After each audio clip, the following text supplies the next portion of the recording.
Okay, so imagine this for a moment.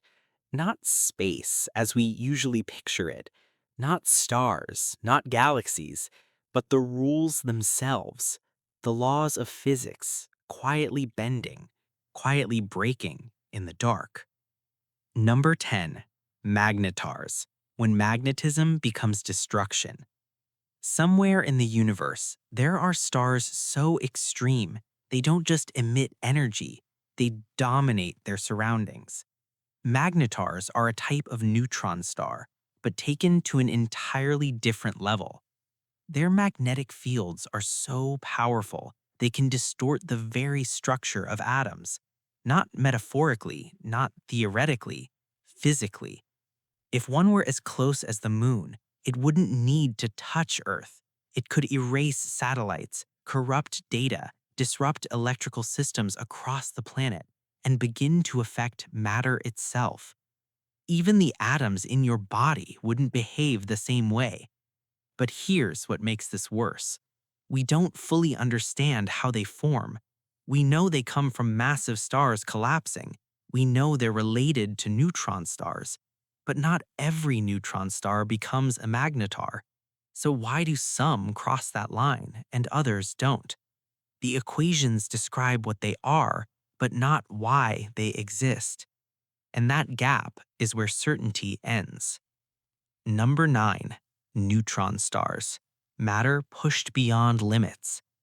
Now take a star, collapse it under its own gravity, and compress it so violently that atoms stop existing as we know them.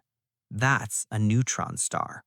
A single teaspoon would weigh billions of tons, something so dense it's almost impossible to imagine. Inside them, protons and electrons are crushed together, forming neutrons. But that's only the beginning, because at those pressures, even neutrons might not remain stable. Some models suggest quark matter, others suggest something even more exotic, states of matter we've never been able to recreate. And that's the problem. We can't test this directly. We can't simulate those exact conditions. So we observe from a distance and try to describe something that may not follow the rules we know. A place where matter itself becomes uncertain. Number 8, quasi-stars, black holes that grew too fast. Black holes take time to grow. At least that's what our models say. They form, they feed, they slowly accumulate mass. But when we look at the early universe, we see something impossible. Black holes, billions of times the mass of the sun, existing far too early after the Big Bang. Not enough time, not enough material, not enough explanation. So a hypothesis emerged: quasi-stars, massive primordial stars so large that a black hole could form inside them, hidden, feeding from within, growing rapidly, protected by layers of gas until the outer structure collapses, leaving behind a massive black hole that shouldn't exist yet. We've never observed one directly, only indirect evidence, only signals that suggest something like this must have happened, because without them, our timeline doesn't work.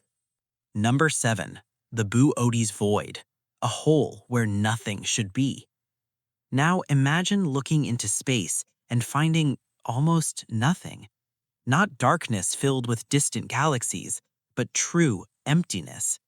The Boötes void is one of the largest empty regions ever discovered. A vast area, hundreds of millions of light years across, with almost no matter, almost no galaxies. Statistically, it shouldn't exist. The large-scale structure of the universe predicts filaments, clusters, distributions, not emptiness like this. And yet, it's there.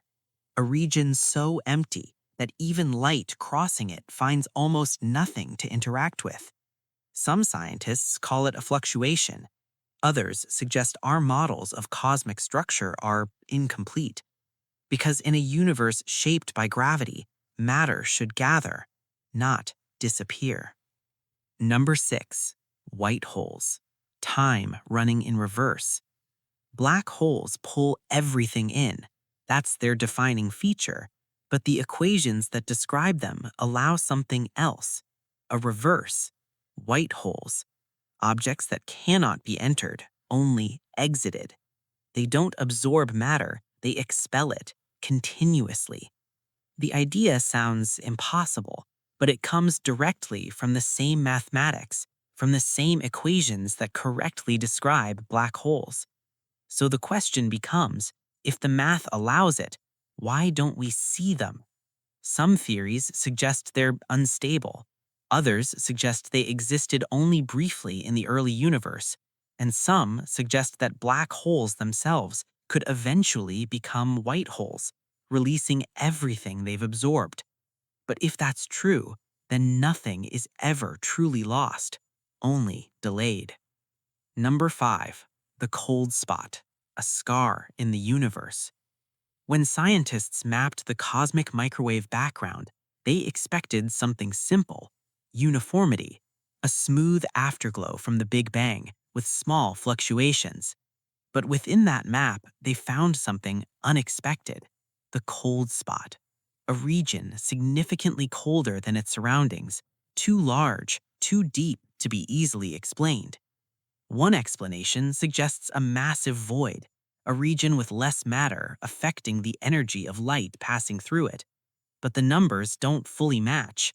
So another idea emerged, more speculative but impossible to ignore: a collision between our universe and another.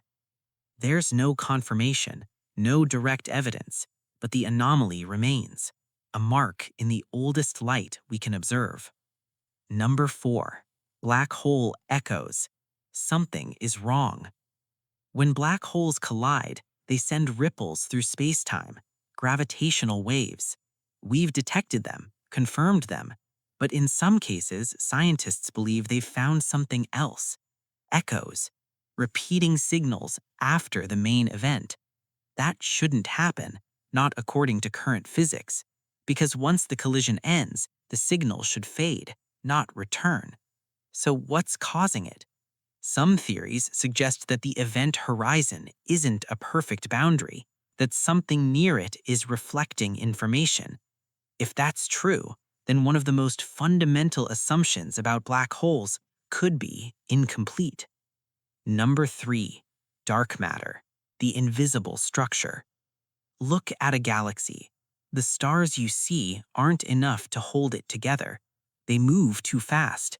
By all calculations, they should escape, but they don't. Something invisible is keeping everything bound. We call it dark matter. It doesn't emit light. It doesn't absorb it. It barely interacts at all. And yet it shapes the universe. Galaxies form around it. Clusters depend on it. It's the hidden framework of everything we see. And we still don't know what it is. Not a particle we've detected, not a force we fully understand. Just something that must be there. Number 2. The Hubble tension. The universe disagrees with itself. Now imagine measuring the universe with extreme precision, using the earliest light from the Big Bang, and then measuring it again using nearby galaxies. Two different methods, both accurate, both verified, and getting two different answers. That's the Hubble tension. The universe is expanding, but how fast? The answer depends on how you measure it, and the difference is too large to ignore. It suggests something is missing, something subtle but fundamental, a gap in our understanding of reality. Number 1. Finally, the most unsettling discovery. The universe is not just expanding, it's accelerating. Something is pushing galaxies apart faster and faster. We call it dark energy. But that's just a label, not an explanation. It makes up most of the universe, and we don't know what it is. Not its origin, not its nature, not its future. If it continues, it could lead to something extreme, a slow tearing of reality itself, galaxies drifting apart, stars separating, atoms breaking, a universe ending not with an explosion, but with silence. The most unsettling part isn't that these things exist, it's that they don't fully make sense. Not yet. And maybe that's the point. Because every time we think we understand the universe, it shows us something that doesn't fit, something that forces us to look deeper. And remember, the universe doesn't reveal its secrets to those who rush. It reveals them to those who know how to look. Subscribe and keep listening to the silence.